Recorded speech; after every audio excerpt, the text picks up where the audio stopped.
गुना में रघुवंशी समाज के सम्मान समारोह कार्यक्रम में मंच से समाजजनों को संबोधित करते हुए Shreya Raghuvanshi MPhil clinical psychology ने उपस्थित छात्रों को मानसिक तनाव से उभरने के तरीके बताए। रघुवंशी मैडम ने कहा कि सबसे जरूरी होती है नींद। रोज कम से कम 6 घंटे की नींद लेनी चाहिए, तभी हमारा शरीर ऊर्जा से काम कर पाएगा। दूसरी जरूरी चीज होती है भूख। ये दो सबसे महत्वपूर्ण चीज है। ये दो चीजों का संकेत हमारा शरीर ही देता है। खुद के स्वभाव में बदलाव दिखता है तो समझ जाए कि यह स्ट्रेस है। इन सब पर ध्यान देना जरूरी है, इनका एनालिसिस करना जरूरी है। इससे उभरने के लिए सबसे जरूरी है कि आप एक्सरसाइज करें। मैं मानसिक रोगी मानसिक बीमारियों से डील करती हूँ और आप सभी का मैं आभार प्रकट करती हूँ कि आप सभी यहाँ आए, अपना समय दिया। और मैं रघुवंशी समाज का भी बहुत आभार प्रकट करती हूँ जिन्होंने मुझे ये मंच दिया मेरे विचारों को प्रकट करने के लिए।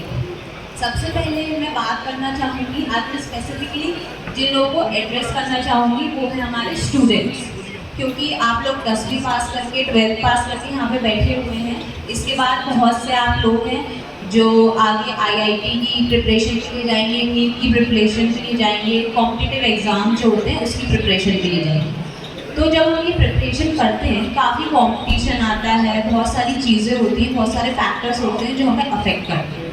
अब हमारी रोज़मर्रा की दिनचर्या जो है उसमें स्ट्रेस बहुत ज़्यादा, मानसिक तनाव जो होता है वो बहुत ज़्यादा होता है। आप लोग हैं, मैं, हम सबको रोज़मर्रा के जीवन में स्ट्रेस काफ़ी ज़्यादा है, लेकिन कई बार ऐसा होता है कि हमारी बॉडी उस स्ट्रेस को नहीं झेल पाती।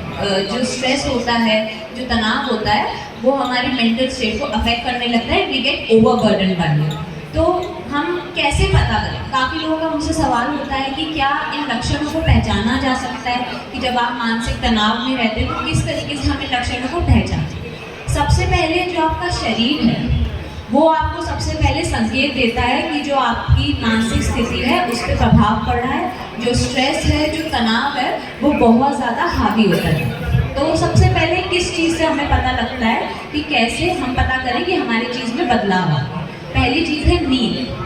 Sleep is one of the most important factor in maintaining good physical health and mental health. किसी भी व्यक्ति को रोज 6 से 7 घंटे की नींद बहुत आवश्यक होती है। जब भी तनाव ज़्यादा बढ़ता है सबसे पहले हमारी नींद में फर्क पड़ता है। अब नींद में कैसे बदलाव आता है? पहला हो सकता है कि नींद हमारी देर से लगने लगे। मान लीजिए आप लोग 10 बजे रात में सोने जाते हैं तो 10 बजे आप सोने तो चले गए, लेकिन 1-2 घंटा आपको नींद आई नहीं, आप लेटे हुए हैं बिस्तर पे, विचार आ रहे हैं आपके दिमाग में। या फिर अगर आपकी नींद लगती भी है तो बार बार पूरी रात बीच बीच में आपकी नींद टूटती जाती है। या आप 10 बजे सोए और 10 बजे सो के आप 6 बजे उठते हैं तो 6 बजे की बजाय आप अब 3 या 4 बजे उठेंगे। इसे कहते हैं अर्ली मॉर्निंग अवेकनिंग। तो इस तरीके से हमें सबसे पहले नींद में दिक्कत आती है। उसके बाद जो दूसरी चीज़ आपकी बॉडी संकेत करती है वो होता है भूख। हो सकता है कि आपको भूख कम लगने लगे या आपको भूख तो लगे लेकिन इच्छा ना हो खाना खाने की। जैसे कि आप पहले 3 टाइम खाना खा रहे हैं, हो सकता है कि आप 2 टाइम या 1 ही टाइम खाना खाएं। उसमें भी जब आप खाना खा सकते हैं तो खाना खा रहे हैं तो हो रहा है कि पहले आप लोग 3 से 4 रोटी खाते थे, अब सिर्फ 1 या 2 रोटी खा पाते।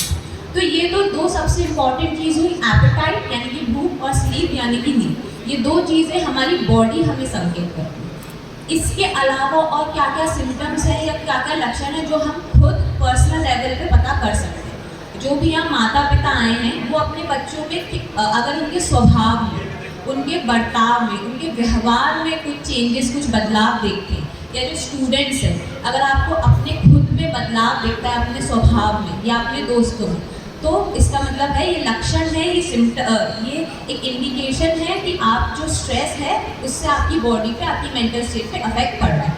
अभी लक्षण क्या क्या हो सकते हैं? हो सकता है कि आपका बच्चा छोटी छोटी बातों पे चिड़चिड़ाने लगे, जल्दी जल्दी गुस्सा करने लगे, कटा कटा सा रहने लगे, दुखी रहने लगे, पहले से कम बात करें। स्टूडेंट्स के लिए जैसे आपकी कुछ भी हॉबीज़ है, डांसिंग, म्यूज़िक, हो सकता है कि आपको अपनी हॉबीज़ करने में इच्छा ना हो, आपका पहले इतना मन ना लगने लगे। आप रोज सो रहे हैं, खा रहे हैं, लेकिन उसके बाद भी आप बहुत थका थका महसूस कर रहे हैं। जैसे पहले आपके शरीर में ऊर्जा रहती थी, शक्ति रहती थी, वो अब आप महसूस नहीं करते। इसी के साथ मार्क्स की टेंशन रहती है, तो कई बार ऐसा होता है कि मार्क्स के एंटिसिपेशन में, रिजल्ट के एंटिसिपेशन में हमें घबराहट होती है। अब इस घबराहट के साथ कभी कभी ऐसा होता है कि घबराहट इतनी बढ़ जाती है कि मुंह सूखने लगता है, पसीना आने लगता है, हाथ पैर कांपने लगते हैं और दिल की धड़कन बढ़ती है। तो ये कुछ सिम्टम्स हैं, कुछ लक्षण हैं जो आप अपने आसपास लोगों में देखिए, माता पिता अपने बच्चों में देखिए और बच्चे अपने खुद में देखिए। ये एक एनालिसिस खुद कर सकते हैं कि हमारा जो स्ट्रेस है उससे हम ओवरबर्डन है। अब क्या पर्सनल लेवल पे हम इन जो सिम्टम्स हैं इनको रोक सकते हैं, कंट्रोल कर सकते हैं?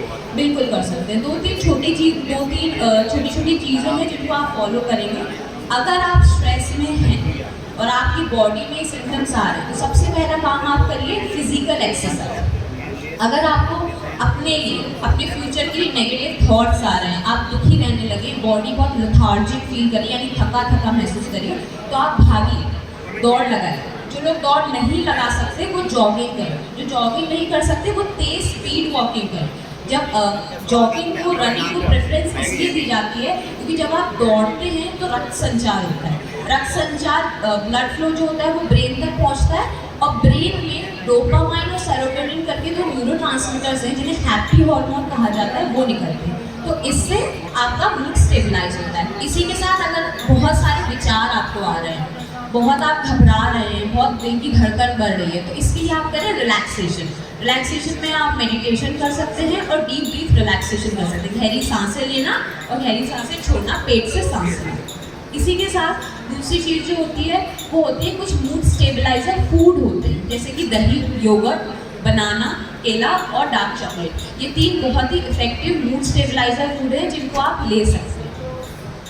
और अब ये छोटी छोटी चीज़ें जो अगर आप करेंगे रोज़मर्रा की ज़िंदगी में, अगर आपको लगता है कि स्ट्रेस आपसे हैंडल नहीं हो पा रहा, तो आई एम श्योर कि आप लोगों को काफ़ी इफेक्टिव हैंडल करने के लिए कर सकते हैं।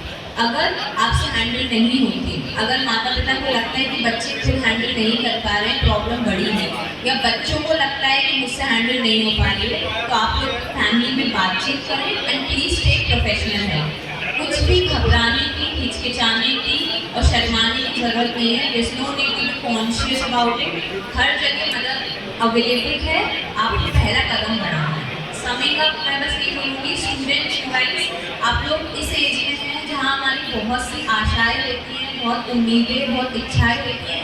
कई इच्छाएं हमारी पूरी हो जाती हैं और कई बार कुछ कारणों की वजह से हमारे हाथ निराशा लगती है। लेकिन आप याद रखें कि जीवन एक है और रास्ते अनेक हैं। आप जीवन में कुछ भी ज्ञान अर्जित करते हैं, कुछ भी क्रिया कला सीखते हैं, वो कभी व्यर्थ नहीं जाती। इसलिए अपने ऊपर विश्वास रखें, अपने अंदर हिम्मत रखें, भगवान का आशीर्वाद लें और इस जीवन में अपना 100% दें। I wish you all a very successful and safe future ending.